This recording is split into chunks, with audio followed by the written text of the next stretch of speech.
Okay, I'm Larry Lavasser. I'm the National Commander for the United States Army Brotherhood of Tankers.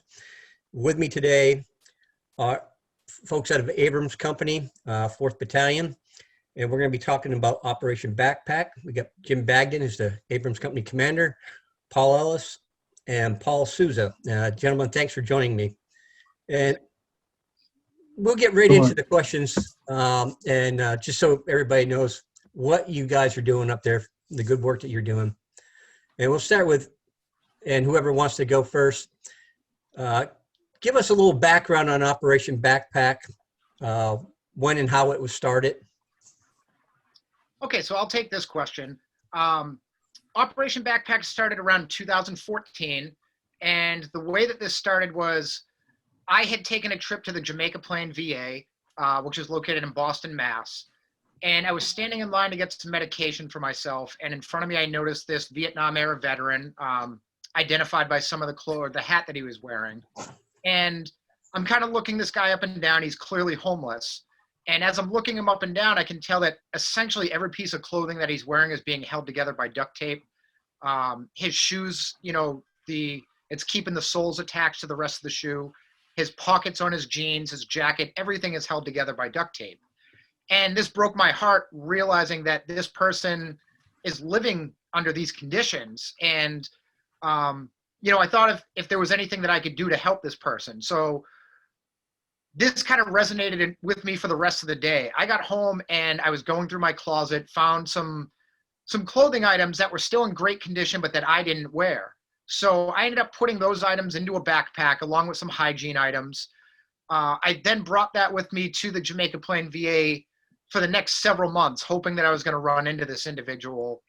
And unfortunately, I never did. But seeing him really impacted me and wanted me to help out other veterans in any way possible. So like I said, I drove around with this backpack for a few months in the trunk of my car. I eventually ended up seeing another veteran on the street one day who was a self-identified veteran asking for help. I gave him the bag, and it was, it moved this person to the point that he was in tears, which, in return made me cry as well. And I was like, wow, such a simple act had such a significant impact on this person's life. This was right around the time that Abrams Company was kind of getting going. We were all getting to meet each other. So during one of the meetings, I had spoken to Jim and Paul and a few of the other guys, told them about this experience and said, hey, what can we do to start helping other veterans? And essentially that was the birth of Operation Backpack, and how it started. And, over the years, it started with that one backpack. And over the years, we've contributed a great number of bags to a number of different organizations. So I know we'll wait and discuss that coming up. Can you guys give me a number, a ballpark number of how many USABO members are helping you guys out with this? I would say probably our entire company is involved in it, but I guess there's probably 20, 25 guys who are really, are kind of the force behind it. I think adding to that, because, you have some guys in Central Mass, it's easier for them to service those areas. I live down on the South Coast, it's easier for me to service this area. So, we're not all at the same time, but we're doing our portion for our little neighborhoods. Roger. How many veterans do you think you reach with Operation Backpack every year?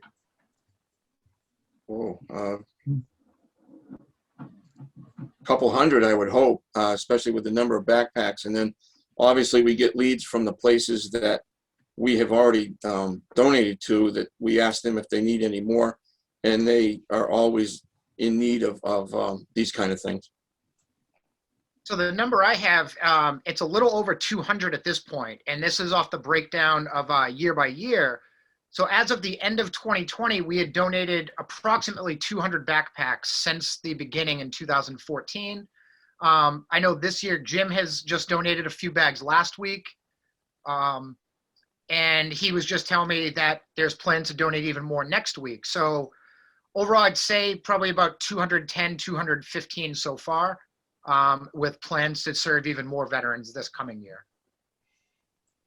How are you guys supported? And if people want to donate or help out, how can they do that? We're supported. We've done our own we've used our own company funds. So at first, that's all we were using, and what we had, we'd make from auctions and things like that, and that's how we. Sorry. Hi guys. Hi, Isabel. Sick.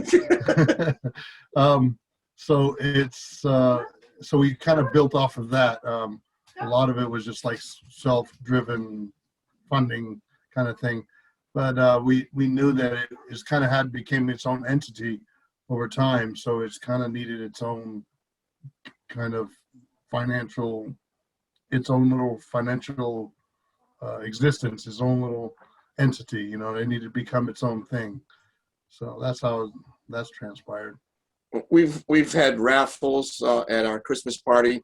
We've had T-shirt sales during the year, coins, whatever we could do.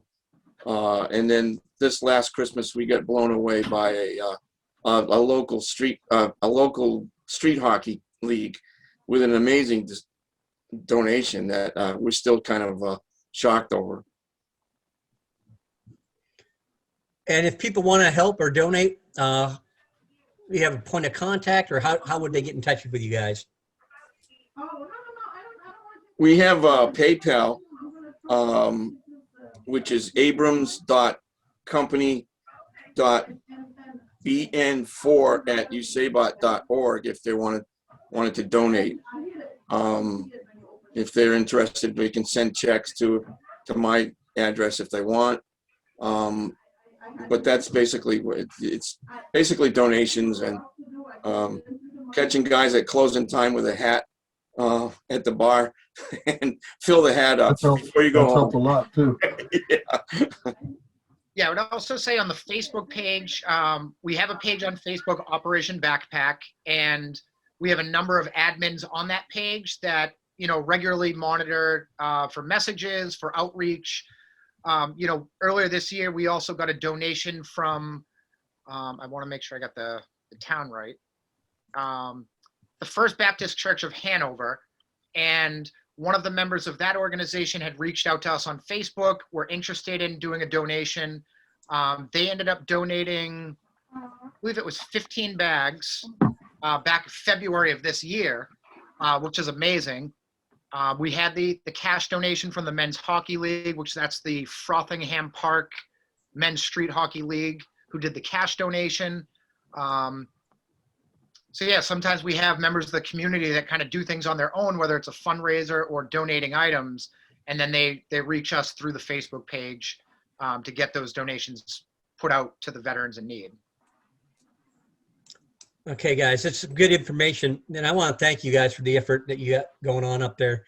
And we all have a place in our heart for veterans, and every little bit helps. And the work that you guys do is truly amazing. So I do want to thank you for that. Thank you. Thank you.